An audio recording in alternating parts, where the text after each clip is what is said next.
Abone olan videolarımı izleyen herkese bu videomun mövzusu Riyaziyyat Namazov Çalışmalar 5-ci sinif kitabından Kəsirlər və bölmə əməli səhifə 75-76-dakı tapşırıqların həllidir. Kimdə kitab yoxdursa ekranı saxlayaraq tapşırıqları həll etməyə çalışsın. Mən isə sizə bu tapşırıqların həllərini təqdim edirəm. Səhifə 75-də 1. 7 armudu 8 nəfər arasında bərabər bölünməsini şəkillə və kəsirlə. Şəkillə mən göstərməmişəm, çünki armud çəkmək mənim üçün biraz problem oldu, çətin göründü. 7-ni 8-ə bölmə 8-də 7 kimi göstərilə bilər. Nömrə 2. 2 manatın 5 uşaq arasında bərabər bölünməsini kəsirlə yazın. 2 manat neçə qəpikdir? 200 qəpikdir. Hər uşağa deyir neçə qəpik düşür? 200 qəpik, yəni 5-ə bölməliyik, hər uşağa 40 qəpik düşəcək. Nömrə 3. Bölmə əməllərini kəsirlərlə yazın. Bunu özünüz baxa bilərsiniz, hamısını yazmışam. Nömrə 4.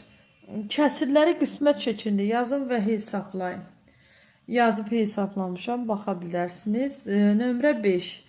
Kəsirləri natural ədədlərlə əvəz edin. Onu da yazmışam sizin üçün. Hamısını hesaplamışam. Nömrə 6. A bölünsün 6 ifadəsini A-nın yerinə uyğun natural ədədlər yazmaqla kəsirlə ifadə edin. Burada A 5-dən kiçikdir. Yəni 5-dən kiçik ədədlər, məxrəcdə isə 6 qoymalıyıq. 6-da 1, 6-da 2, 6-da 3, 6-da 4 buna misaldır. 7-də tənlikləri həll edin. Tənlikləri həll etmək üçün belə deyək.